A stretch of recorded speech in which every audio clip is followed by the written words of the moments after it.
দেখুন বন্ধুরা, তো দুদিন আগে যে বীজটা বসিয়েছিলাম দেখুন প্রত্যেকটাই কিন্তু চারা এরকমভাবে উঠে গেছে।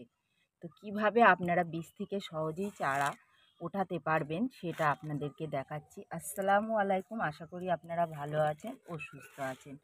আমিও ভালো আছি। তো দেখুন এখানে আমি 1 ভাগ মাটি নিয়েছি, গোবর সার আর পাতা পচা সার আর কোকোপিট নিয়েছি। তো এটা আমি 4 ভাগে ভাগ করে নিয়েছি। আর পুরনো টবের মাটি বলে আমি একটু ডিমের খোসা নিয়েছি। আপনারা পুরনো মাটি হলে অবশ্যই চুন মিশিয়ে রেখে দেবেন।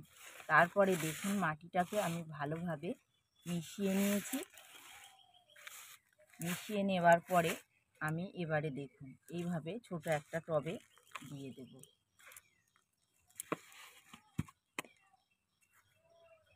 দেওয়ার পরে দেখুন আমি বীজ থেকে কিন্তু অঙ্কুরোদ্গম বার করেই নিয়ে চলে এসেছি। তো দেখুন এই যে এইভাবে দেখুন এই উপরের অংশটাকে এইভাবে দিয়ে দেব। আর এগুলোর মুখ কিন্তু ফেটে গেছে। তো এইভাবে এখানে আমি 3টে বীজ বসিয়ে দেব। পরবর্তীতে আমি এখান থেকে কিন্তু বীজগুলো তুলে নিয়ে আবার আমি অন্য পাত্রে বসাবো।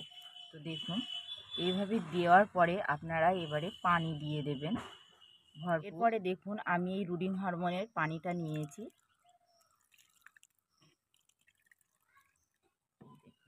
আর এতে কিন্তু আমি নিম পাতা মিশিয়েছি, আমার বলা হয়নি, আর আমি নিম পাতা একটু মিশিয়ে দিয়েছি। এইভাবে আমরা রেখে দেব। দেখুন এইভাবে রাখলে আপনার বীজ থেকে কিন্তু এইভাবে বীজ থেকে চারা তুললে খুব সুন্দরভাবে বীজ থেকে চারা ওঠাতে পারবেন। তো দেখুন আমি যা বসিয়েছিলাম একটা বীজও কিন্তু মিস যায়নি। ভিডিওটি ভালো লাগলে অবশ্যই লাইক, কমেন্ট ও শেয়ার করবেন। আর নতুন নতুন ভিডিও দেখার জন্য চ্যানেলটিকে অবশ্যই সাবস্ক্রাইব করে রাখবেন।